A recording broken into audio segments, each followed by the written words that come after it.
So, you've mastered the 5 colors. You've dabbled into 2 color pairs. You've even had a brief existential crisis about whether colorless is actually a color. No, I'm not letting that go. Now it's time for the next boss. The 3 color pairings. These are the weirdos, the overachievers, the kids who couldn't pick just one vibe, so they pick 3. Technically, we call them shards if the colors are adjacent in the color pie, and wedges if they aren't. But if you're like me, you just name all the colors in a row, and people just know what you're talking about. These combinations are where magic starts to get spicy. Let's dive in. Esper is what happens when your control deck gets a trust fund. This is for the player who wants to counter your spell, exile your board, and drain your soul, all while looking fantastic. Esper is sleek, it's refined, it's got more artifact synergy than your average Phyrexian Nightmare, and somehow still manages to be smug about it. If you've ever tapped out looking around the table and suddenly realized everyone's board got wiped and you're being drained for 3 per upkeep, yeah, welcome to Esper. This is the villain combo, like literal Saturday morning cartoon villain energy. Grixis wants control, but it also wants chaos. It wants power, but also fire. It wants to win, but also, if you die screaming, that's a bonus. Grixis players are the ones laughing maniacally as they cast Exsanguinate for 40, or sacrificing your stolen commander to Deadly Dispute. This color combo doesn't play fair. It plays memorable. And probably with a Rakdos sleeve on for psychological warfare. Jund doesn't mess around. This is primal magic. Jund sees a creature, Jund kills the creature, Jund reanimates the creature, then Jund flings the creature at your face. It's all gas, no brakes, and a mild addiction to Grave Pact. If your plan involves ramping, sacrificing, and punching, you're probably a Jund player. It's not subtle, but it is effective. Jund decks win ugly, and honestly, that's part of the charm. Jund 'em out. This is the zoo deck your inner 12-year-old dreams of. Naya is creatures, and then somehow more creatures. Red gives them haste, green makes them huge, and white makes them feel vaguely ethical about the violence.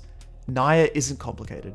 It's just a big, stompy army charging in your general direction, with a Cathar's Crusade trigger that hasn't finished resolving since 2017. It's the ultimate go-wide combo. The downside?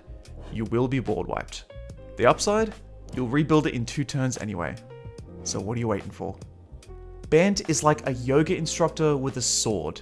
Peaceful, elegant, absolutely capable of cutting you in half. This is the deck that ramps, draws cards, protects its board, and wins with a 48/48 flying rhino that you cannot touch. Bant doesn't play fast, but it does play forever. And while you're deciding whether or not to swing into their 47 tapped lands, they're casting Seaboard Muse and preparing to untap and do it all again. Bant players don't lose games. They just retire from the table. Abzan is the immortal value engine color combo. Abzan believes in one thing.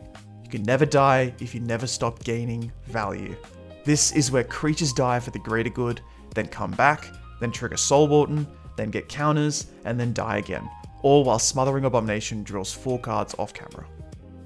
Abzan is a cycle of life, death, rebirth, and minor tax fraud. Play Abzan if your favorite combo is drain 1, gain 1, on a loop for 3 hours. Jeskai is the martial arts anime protagonist of Magic.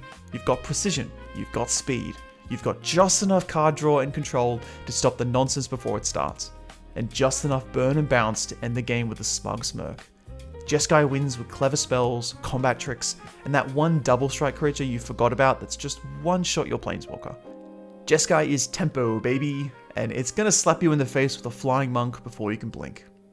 Sultai is the embodiment of I win the long game. Ramp, recursion, control, and enough self-mill to make you wonder if they're even paying attention to the same board state. Sultai doesn't care if it looks like it's losing. It's not. It's just setting up the loop. Eventually, it'll play a 3-mana spell that draws 6 cards, revives half its graveyard, and then makes your soul leave its body. Also, if you don't exile their graveyard, you kinda deserve what's coming. Mardu is the battle-hardened veteran who punches you in the teeth, then raises an army of skeletons to do it again. This color combo is aggro with grit. Red brings speed, white brings coordination, black brings recursion. Mardu decks love attacking, sacrificing, and draining your hope. If you enjoy combat steps that involve 6 triggers, a death, a reanimation, and a life drain, you're Mardu. Or possibly a Bond villain.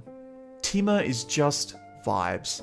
It's the elemental force of, what if I drew half my deck and then punched you with a 22/22 insect? This is ramp, draw, smash, in that order. Temur doesn't plan far ahead. It just accumulates mana and options, then finds a line that lets it cast Craterhoof Behemoth and 6 other things in one turn. Temur is chaos with card advantage. It's the one friend who shows up 4 turns late, but still wins the game by accident.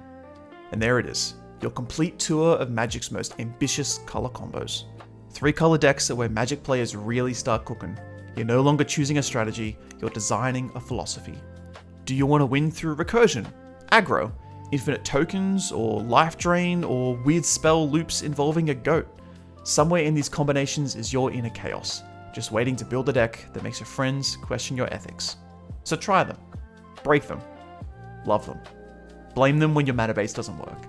Because in the end, whether you're building a degenerate Jeskai Storm deck or a humble Naya tokens list that gets exiled every single game, there's no wrong way to play Magic. Unless you're playing mono blue.